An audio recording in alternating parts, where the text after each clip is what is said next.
Good morning friends. మేము రాత్రి హనుమాన్ సిటీలో నిద్ర చేసాము. నిన్న డోడిటాల్కి వెళ్ళడానికి ప్రయత్నం చేస్తే మాకు గైడ్ అంటే అక్కడ వాతావరణ కండిషన్ మాకు సరిగా లేక వెనక్కి రిటర్న్ రావాల్సి వచ్చింది. 30 కిలోమీటర్లు వేస్ట్ పోయింది. అట్లానే చిన్నగా హనుమాన్ సిటీ దగ్గరికి నడుచుకొని వచ్చేసాము. హనుమాన్ సిటీ నుంచి నైట్ గంగనాని నవగావ్ మీదుగా వచ్చి నవగావ్లో ఒక రామ మందిరంలో స్టే చేసామండి. అక్కడ స్టే చేసి శుభ్రంగా మంచిగా నిద్రపోయామండి. నిద్రపోయి ఉదయాన్నే ప్రయాణం మొదలుపెట్టాము. ఇక్కడ అడవిలో ఒక్క అకామిడేషన్ ఉండదు, ఫుడ్ ఉండదు, ఏముండదండి. సిద్ధమయ్యి వేసి ఉదయం పూట వేరుశనగ గుళ్ళు బెల్లం పెట్టుకున్నాం, బ్యాగ్లో పెట్టుకొని బయలుదేరేసాము. మాకు రూట్ కొత్త అండి. ఈ జీపీఎస్ శాటిలైట్ జీపీఎస్ తీసుకొని దాన్ని యాక్టివేట్ చేసి పెట్టుకున్నామండి. ఇదంతా వచ్చేసరికి నవగావ్ యొక్క పొలాలండి. మొత్తం కొండని స్టెప్పులుగా చేసి మంచిగా అంటే గోధుమలు, అన్ని రకాల పంటలు, చునులపాయలు, ఉల్లిపాయ, బంగాళాదుంప, క్లాలీఫ్లవర్, క్యాబేజు ఇట్లాంటి పంటలన్నీ వేస్తున్నారండి. ఇది చూడండి, మొత్తం స్టెప్పులుగా భూమిని ఒక చదునుగా చేసుకొని బాగా సేద్యానికి రెడీ చేసి పెట్టుకున్నారు. మేము వెళ్ళే దారిలో మేము ఎట్లా అనుకుంటుంటే ఒక గుర్రం ఆయన బయలుదేరారు ఆ గ్రామం నుంచి. మీరు ఎట్లా వెళ్తున్నారని చెప్పి అడిగాము. నేను ఇట్లా పలానా చోటుకంటే మేము వెళ్ళబోయే దారికి వెళ్తూ ఉన్నారు. మేము వెళ్ళబోయేది వచ్చేసరికి బుడా కేదార్కి వెళ్దామని మా ఉద్దేశం అండి. ఇటు అంటే ఉత్తర కాశీ వెళ్ళి ఉత్తర కాశీ నుంచి బుడా కేదార్కి వెళ్దామని మా ప్లానింగ్ అండి. అయితే మార్గం ఇటు ఉత్తర కాశీకి ఇటు route Senashetti route, Hanuman junction route మీదుగా వెళ్తేనేమో 8 రోజులు పడుతుంది. మేము షార్ట్ రూట్ అడవి మార్గంలో వచ్చాం. ఈ అడవి మార్గంలో 2 రోజుల్లో చేరుకోవచ్చు. బట్ అకామిడేషను, ఫుడ్ ఇవేమి ఉండవండి. మొత్తం బాగా దట్టమైన అడవిలో పోవాలి. ఇంతవరకు దట్టమైన అడవులు అంటే మేము చూడలేదు. మాకు మధ్యలో ఈ బాబాజీ కలిసారు. ఈ బాబాజీ నేను అటే వెళ్తున్నానని చెప్పారు. కానీ మేము నడిచే నడకి బాబాజీ నడిచే నడకి చాలా తేడా ఉందండి. చాలా ఫాస్ట్ నడుస్తున్నారు. అసలు అది నడకలా లేదు, చిన్న సైజు జాగింగ్ లాగా ఉంది. మేము ఆయన వెనకాలే బయలుదేరుతున్నామండి. నేను 3 కిలోమీటర్లు వస్తాను బాబు మీతో, ఆ తర్వాత నేను మా చెల్లెలు వాళ్ళ ఇల్లు ఉంది వెళ్ళే దారిలో అని చెప్పి అడవిలో కొండ మీద వాళ్ళ చెల్లెలు గారి ఇల్లు అంట. అక్కడికి వెళ్ళి సాయంత్రం బయలుదేరుతాడంట ఆయన. ఇంకా మాకు ఒక రకంగా బాధ అనిపించింది. ఆయన మాకు చాలా మంచి విషయాలు చెప్పారు. ఈ అడవిలో భయంకరంగా జంతువులు ఉంటాయండి. మీరు చాలా జాగ్రత్తగా ఉండండి. కర్రలు తీసుకోండి, ఏమైనా పెద్ద సౌండ్లు చేయండి, లేకపోతే మాత్రం చాలా ప్రమాదానికి గురి కావాల్సి వస్తుందని చెప్పారు. సౌండ్లు చేయటం వల్ల ముందుగా ఏమైనా ఉంటే ఎలుగుబంట్లు లాంటివి పారిపోతాయంట. మెయిన్ ఇక్కడ ఎలుగుబంట్ల దాడికి ఎక్కువ గురవుతారంటండి ఈ దారిలో. కానీ మాకు టైం తక్కువ ఉండడం వల్ల మేము ఈ రూట్కి రావాల్సి వచ్చింది. మహారాజు ముందు వెళ్తూ ఉన్నారు, గుర్రం మహారాజు. ఆయన వెనకాల మా సాధు మహారాజు వెళ్తున్నారు. ఆ సాధు మహారాజు వెనకాల నేను వస్తున్నానండి. ఈ పక్కనంతా సెలయేళ్ళేనండి. ఈ సెలయేరు ఏ దారిన వెళ్తుందో కరెక్ట్గా అదే దారిన మమ్మల్ని ఫాలో అవ్వమన్నారు. చాలా దారులు, అడ్డదారులు చాలా వస్తాయి. షార్ట్ కట్లు అని చెప్పి మీరు వేరే వాటికి మాత్రం పొరపాటును కూడా పోవద్దన్నారు. సరే, మీరు ఉన్నంత వాటికి మేము మిమ్మల్ని ఫాలో అవుతామండి. తర్వాత నుంచి మేము మీరు చెప్పినట్టు ఫాలో అవుతామన్నాము. మా దగ్గర ఈయన 3 కిలోమీటర్లు వచ్చారు. ఆ నెక్స్ట్ వచ్చేసరికి ఆయన దారి చెప్పారు. ఆయన చెప్పిన దారి మాకు ఓన్లీ 20% ఉపయోగపడింది. చాలా చోట్ల ఈ సెలయేళ్ళు అంటే చాలా దారులు ఉన్నాయండి. సెలయేళ్లలో నుంచి సెలయేళ్ళకి పక్కన సెలయేళ్ళకి ఏమంటారు జిగ్జాగ్గా ఉన్నాయి దారులంతా. ఈయన చెప్పింది 20% ఉపయోగపడింది. సెకండ్, మేము శాటిలైట్ జీపీఎస్ ట్రెక్కింగ్ జీపీఎస్ తీసుకున్నాము. దానికి వచ్చేసరికి 120 రూపాయలు ఛార్జ్ చేశారండి. అయితే మేము ఎక్కడికి అడుగు పెడుతున్నాము, వెళ్ళాల్సిన మార్గం చూపిస్తుంది. మేము పొరపాటున ఒక 50 మీటర్లు కానీ పక్కకేస్తే దారి మీరు పక్కకి వెళ్తున్నారని దారి కూడా చూపిస్తుంది. ఇట్లాంటి ప్రదేశాల్లో అది చాలా బాగా ఉపయోగపడుతుందండి. మేము ఒక 5 కిలోమీటర్లు వచ్చేసామండి.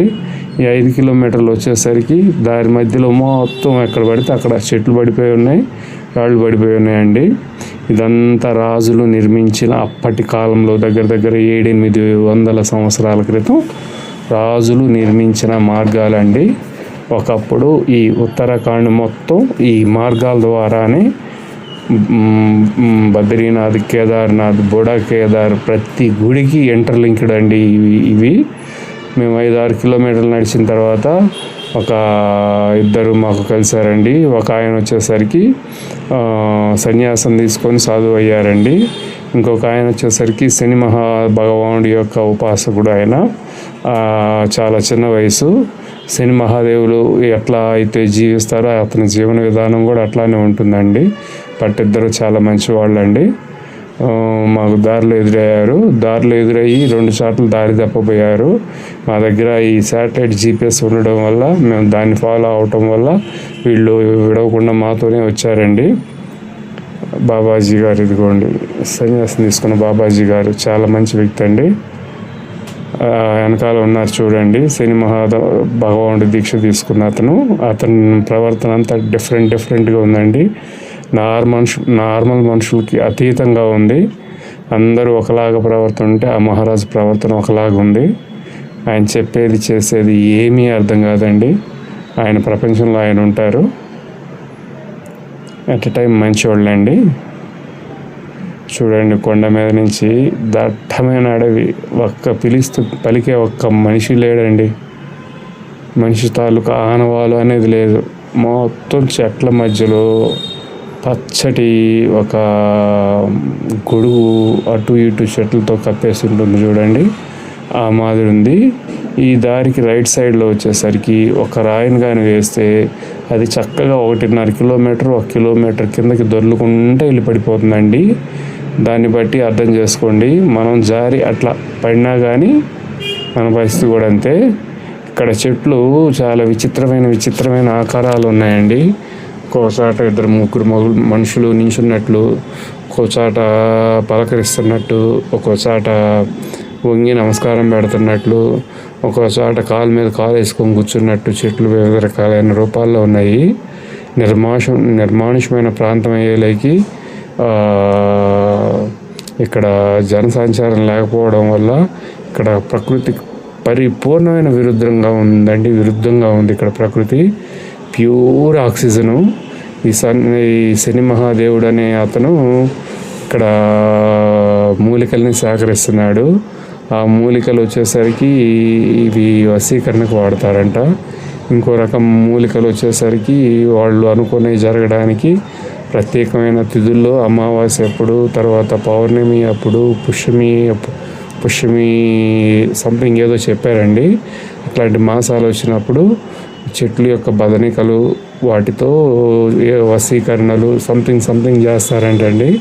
బట్ మాకు ఇది మా సబ్జెక్ట్ కాదు కాబట్టి మేము అంత పూర్తిగా ఇన్వాల్వ్ కాలేదండి. ఎందుకంటే మా యొక్క లక్ష్యం ఒకటే, ఎవరికి అటాచ్డ్ కాకూడదు, ఎవరి మీద ఆధారపడకూడదు, ఎవరి మీద నేను అనే వ్యక్తి ఈ ఒక మనిషి నుంచి ఏది ఆశించకూడదు అనేది మా లెక్క. అందుకని చెప్పి మంత్రాల జోలు, తంత్రాల జోలు, తర్వాత ఈ వేరే హ్యాబిట్స్ జోలు మేము పోదలుచుకోలేదు. ఒకరికున్న వాటితో మాకు సంబంధం లేదు.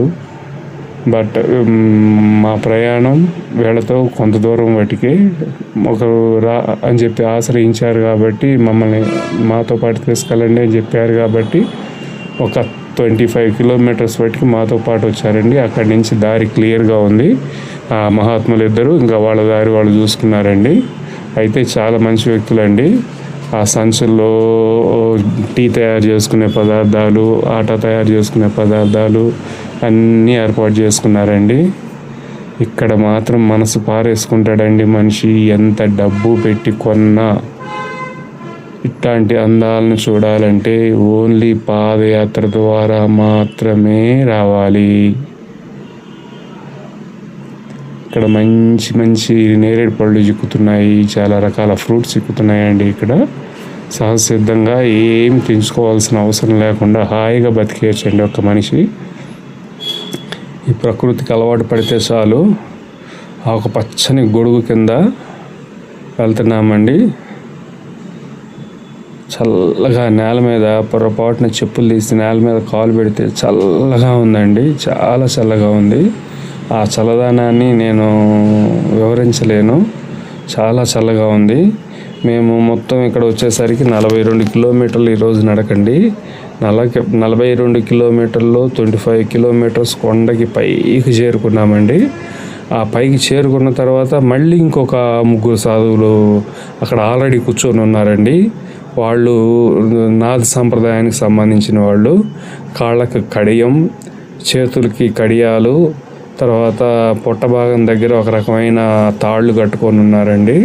వాళ్ళు అందులో ఇద్దరు వచ్చేసరికి చెప్పులు వేసుకున్నారు, ఒకరైతే చెప్పులు వేసుకోలేదండి. ఈ దట్టమైన అడవి ఒక 3-5 కిలోమీటర్లకి ఒక్కసారి ఇట్లా ఓపెన్ ప్లేస్ వస్తుందండి, లేదంటే మొత్తం చెట్లతో కవర్ చేయబడి ఉంటుందండి.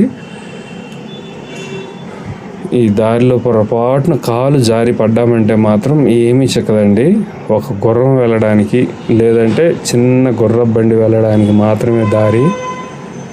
ఆ దారి గుండానే వెళ్ళాలి. నాకు చిన్నప్పుడు ఇది చూస్తే ఒక సామెత గుర్తొస్తుందండి. విసిరేసిన గింజ చాలా చక్కగా పెరిగిద్ది, నాటి దానికి ఎరువేసి నీళ్లు పెట్టిన చెట్టు వంకలుగా పెరిగిద్ది అంటారు చూడండి. ఇక్కడ 100కి 100% ఇది వర్తిస్తుందండి. ఈ ఎవరు నాటారు అనేది తెలియదు, స్ట్రైట్గా సీదా 90 డిగ్రీస్ పైకి బాగా లేచిపోయి మొలిచినాయండి చెట్లు మాత్రం. ఇక్కడ ఈ హిమాలయాలకి ఇంకొక స్పెషాలిటీ ఉందండి.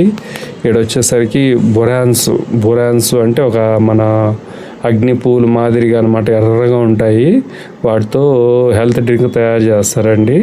అది దానికి కొంచెం షుగర్ ఇట్లాంటివి యాడ్ చేసి ఇక్కడ రెడీమేడ్గా డబ్బాల్లో పెట్టి అమ్ముతారు. ఈ దారి పొడుగుతున్న ఫ్లవర్సేనండి. రోడ్డు మీద కుప్పలు పడిపోయి ఉన్నాయండి. మాకు ఈరోజు ఆహారంగా దగ్గర ఒక 10 పూలు దాకా తిన్నామండి. అయితే టేస్ట్ అదోలాగా ఉంది, కానీ బాడీకి మాత్రం నెంబర్ 1 ఎనర్జీని ఇస్తుందండి.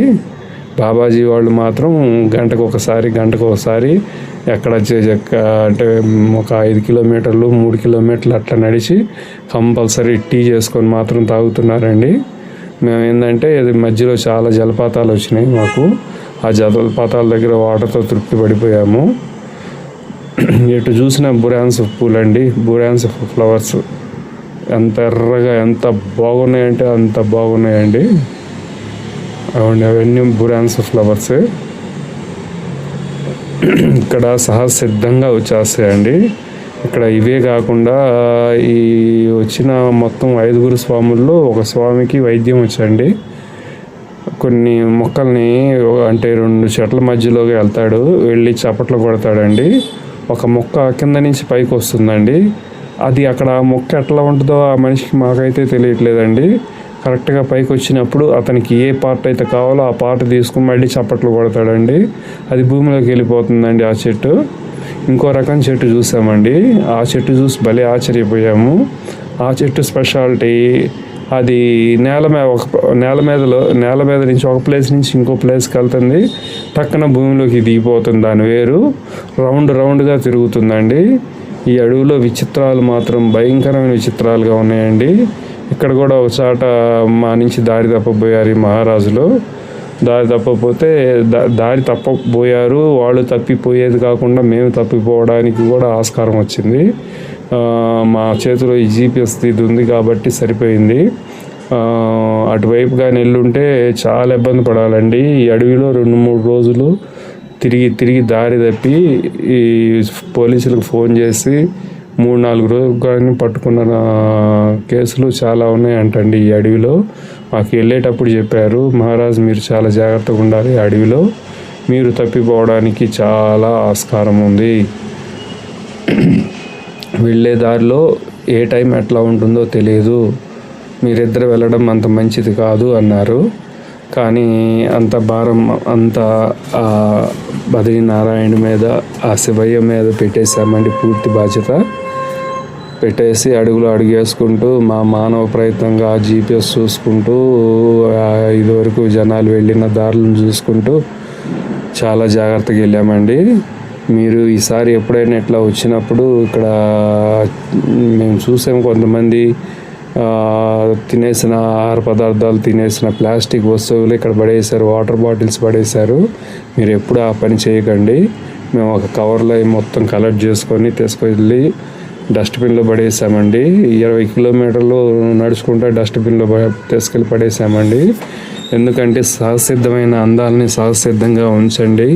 రేపు మన భావితరాలు వాటిని ఖచ్చితంగా చూసుకోవాలి. ఈ నిర్మానుష్యమైన అరణ్యంలో మాత్రం అక్కడక్కడ జంతువుల సౌండ్లు విచిత్రంగా వినిపిస్తున్నాయండి.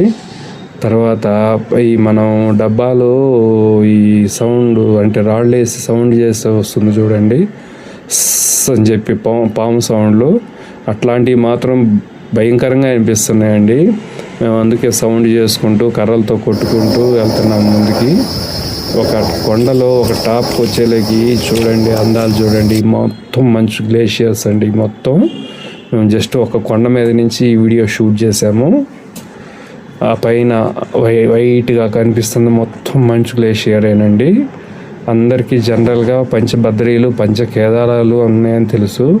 బుడా కేదార్ ఒకటి ఉందని, అది పంచకేదారాల కంటే ముందు ఉన్నదని, ఈ హిమాలయాలు ఏర్పడినప్పటి నుంచి ఉన్నదని ఎవరికి తెలియదండి ఈ బుడా కేదార్ గురించి. ఆ బుడా కేదార్ దగ్గరే అమ్మవారి గుహ, అమ్మవారి టెంపుల్ ఇవన్నీ ఉన్నాయండి. ఈ టాప్కి వచ్చేలాకి ఆంజనేయ స్వామి విగ్రహం పాతుంటుందండి. అంటే మేము కరెక్ట్గా వచ్చామని చెప్పి రూఢీపరచడానికి అదొకటండి. ఇక్కడికి వచ్చినాక మళ్ళీ 4 మార్గాలు ఎదురైనాయండి. ఈ 4 మార్గాలు కూడా 4 వైపులకి తీసుకెళ్తున్నాయి. మేము బుడా కేదార్ వైపుకి మా మార్గం కాబట్టి దాన్నే టార్గెట్ చేసుకున్నాము. మా మానవ ప్రయత్నంగా చేస్తూ కూడా ఒకసారి రూట్ తప్పామండి. బట్ అదృష్టం ఆ రూట్ నుంచి మళ్ళీ నార్మల్ రూట్కి రాగలిగాము. ఇదంతా రాజులు ఏర్పాటు చేసిన దారులు అండి. రాజులు ఏర్పాటు చేసిన దారులు మాకు కలిసారని చెప్పాను చూడండి. ముగ్గురు ఆ ముందు వెళ్తున్న ఆయన ఒక ఏమంటారు దానికి, అదే చెప్పాను కదండి, నాథ సంప్రదాయానికి సంబంధించిన వ్యక్తి. నాథ సంప్రదాయానికి సంబంధించిన వ్యక్తి కంపల్సరీ పంచకేదారాలు, పంచబద్రీలు, కేదారాలు మాత్రం ఖచ్చితంగా చేస్తారండి. కాలుకు దెబ్బ తగిలినా అట్లానే నడుస్తున్నాడు కానీ చెప్పులు కానీ వేసుకోలేదండి.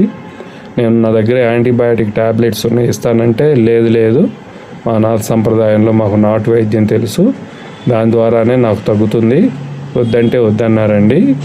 ఈ సన్మహాదేవుడు వచ్చేసరికి ఒక డిఫరెంట్ వ్యక్తి అండి. అతను తాగే నీళ్లు, తాగే విధానం అంతా డిఫరెంట్ అండి. ఈ నీళ్లు నేరుగా గొంతులో పోసుకొని తాగడు, గ్లాస్తో ఇస్తే గ్లాస్తో కూడా తాగడు, బాటిల్లో ఇస్తే బాటిల్లో కూడా తాగడు. 2 చేతులు దోసిడి బట్టి దాంట్లో పోస్తే మాత్రమే నీళ్లు తాగుతారండి. విచిత్రమైన సంప్రదాయం నాకు భలే ఆశ్చర్యంగా అనిపించింది. ఆల్మోస్ట్ 30 వంతు వచ్చామని అనుకుంటున్నామండి. బాగా అలిసిపోయి ఉన్నాము. మేము వస్తూ దారిలో ఒక 3 రొట్టెలు రాత్రివి పెట్టుకొని ఉన్నాము. వాటిని తినేసాము. తర్వాత పుష్కలంగా వాటర్ తాగేసామండి. నా దగ్గర వేరుశనగ గుళ్ళు ఉంటే వీళ్ళు బాగా ఆకలిగా ఉన్నారు, వాళ్ళకి కొంత ఇచ్చాను. తర్వాత కొంత నేను తీసుకున్నానండి. ఓకే, మేము దారిలో వస్తూ ఉండగా మాకు గోధుమ పంట ఎదురైందండి. భయంకరమైన ఈ అడవిలో కొంచెం ముందుకు వచ్చామండి. ఇక్కడ వచ్చేసరికి నాగదేవత మందిరం ఒకటి, తర్వాత శివ మందిరం ఒకటి ఉందండి. భలే ఆశ్చర్యం అనిపించింది. ఓకే, మేము జనారణ్యానికి దగ్గరగా వచ్చామనిపించింది. 40 కిలోమీటర్లకు గాను. ఇక్కడ వీళ్ళంతా వాళ్ళ స్వార్థం కోసం పాడు చేస్తున్నారండి ప్రకృతి. లేకుంటే ఇదంతా అసలు లెక్క ప్రకారం అడగండి. దాన్ని పెద్ద చెట్లని మొత్తాన్ని పెకిలించి పారేసి వాళ్ళ స్వార్థం కోసం ఈ యొక్క పంటలు వేస్తున్నారండి. మంచి సస్యశ్యామలమైన నేల అండి. ఇక్కడ వద్దంటే మంచినీళ్ళు, చిన్న గుంట తీసిన మంచినీళ్ళు వస్తాయి. అంత మంచినీళ్ళు కొండలో నుంచి ఊట నీళ్ళు వస్తాయండి. ఊట నీళ్ళు అవి తాగితే అసలు శరీరానికి ఎంత మంచిదంటే అంత మంచిదండి. అట్లాంటి ప్రదేశాలని ఇట్లా టోటల్గా మార్చలేకి హృదయం చాలా బాధ అనిపించిందండి. మనకి ఎక్కడైనా వ్యర్థంగా ఉన్న భూమి మంచిగా మార్చుకుంటే ఉపయోగం ఉంది కానివ్వండి, మంచిగా ఉన్న భూమిని ఇట్లా అడవిగా ఉన్న భూమిని ఇట్లా పంట పొలాలుగా మారిస్తే చాలా తప్పు కదంటండి. ఆలోచించండి. అట్ ఎ టైము అప్పుడు రాజుల వాళ్ళు ఇట్లాంటి వాటర్ వచ్చే వాటిని స్టోరేజ్ చేయడానికి ఆ రోజుల్లోనే పకడ్బందీ అని ఏర్పాట్లు చేశారు. మేము 1.5 రోజు అయింది స్నానం చేసి, బట్టలు కూడా అట్లానే పెట్టేసుకొని ఉన్నాం.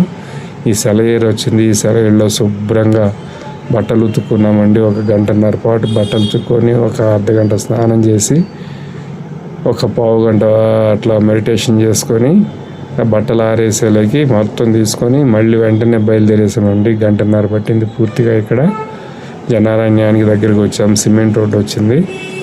ఆల్మోస్ట్ ఈ ఊరి పేరు ఏదో ఉందండి, టక్కున నాకు నోరు తిరగట్లేదు.